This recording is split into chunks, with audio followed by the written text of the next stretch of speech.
আমার কোনো দোষ নেই, প্রথমবার কোনো সুন্দরী নারীর সাথে বসে তেয়ারি খাচ্ছি।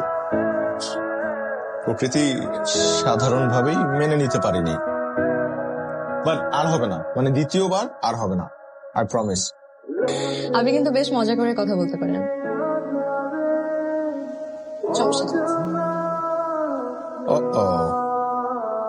হ্যালো, কই তুই? আমাকে আসলে একটা সুন্দরী পরী কিডন্যাপ করে নিয়ে আসছে।